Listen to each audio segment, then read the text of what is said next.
उफ, तुम्हारे ये असूल, तुम्हारे ये आदर्श, तुम्हारे सारे उसूलों को गूंथकर एक वक्त की रोटी नहीं बनाई जा सकती रवि। क्या दिया तुम्हारे इन आदर्शों ने? एक 4500 रुपए की पुलिस की नौकरी, एक किराए का क्वार्टर, एक ड्यूटी की जीप, 2 जोड़ी खाकी वर्दी। आज मेरे पास बिल्डिंग है, प्रॉपर्टी है, बैंक बैलेंस है, बंगला है, गाड़ी है। क्या है तुम्हारे पास? मेरे पास मां है। दोस्तों, हिंदी सिनेमा के दिग्गज कलाकार अमिताभ बच्चन जी और शशि कपूर साहब के बीच का यह संवाद आज भी क्लासिक डायलॉग्स में शुमार है और ये आइकॉनिक डायलॉग फिल्म दीवार से है। नमस्कार दोस्तों, आप सुन रहे हैं फिल्मी किस्से फैजी के साथ।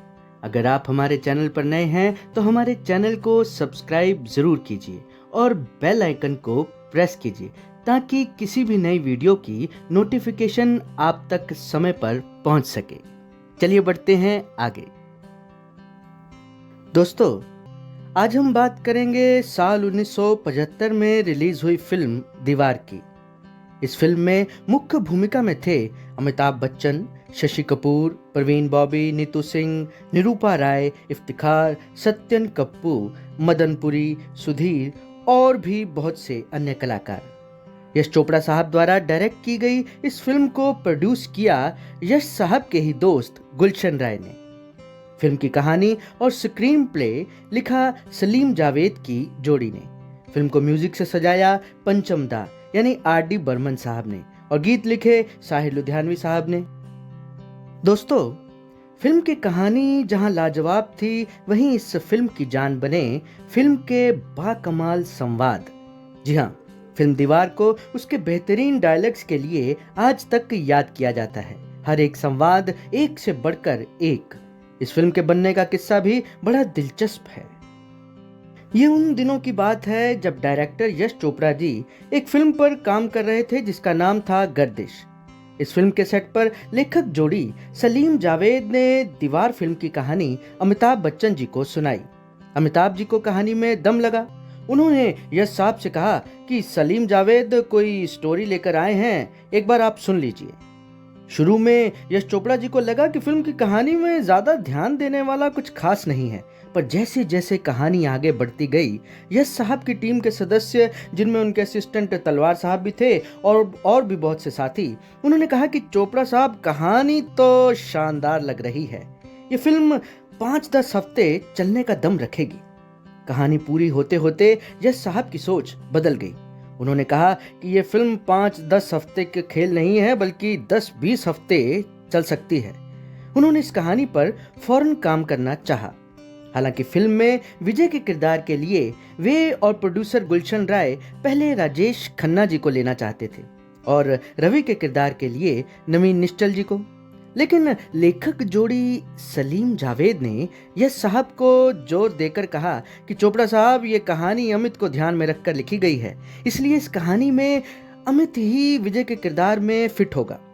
खैर, उन्होंने किसी तरह यश साहब और प्रोड्यूसर गुलशन राय को मना लिया।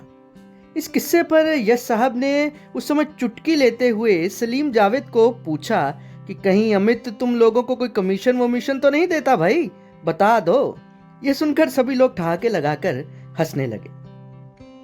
इस तरह से विजय के किरदार के लिए अमिताभ बच्चन जी सेलेक्ट हुए। अब बात आई रवि के किरदार की। उधर जब नवीन निश्चल जी को पता लगा कि राजेश खन्ना इस फिल्म का हिस्सा नहीं है, तो उन्होंने भी इस फिल्म में काम करने से मना कर दिया। फिर यश साहब ने शत्रुघ्न सिन्हा साहब से रवि के रोल के लिए संपर्क किया। अमिताभ बच्चन के छोटे भाई के किरदार के लिए शत्रुघ्न जी ने भी मना कर दिया। इस तरह घूमते फिरते ये रोल शशि कपूर साहब के पास पहुंचा और वो इस फिल्म के लिए सिलेक्ट हुए। और मजे की बात यह है कि उन्होंने भी अपने शानदार अभिनय से इस फिल्म में जान डाल दी। अब बात आई विजय और रवि की मां की भूमिका के लिए किसे लिया जाए।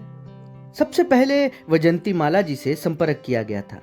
उनके मना करने के बाद यश साहब के जहन में सिर्फ एक ही नाम था और वह नाम था वहीदा रहमान जी का। चूंकि वहीदा जी यश साहब की एक और फिल्म कभी कभी में अमिताभ बच्चन जी की पत्नी का किरदार निभा रही थी, इसलिए इस फिल्म में मां का किरदार कुछ जम नहीं रहा था और शायद बाकी टीम को भी कुछ अटपटा सा लग रहा था। इसलिए फाइनली माँ की भूमिका के लिए निरूपा राय जी को चुना गया।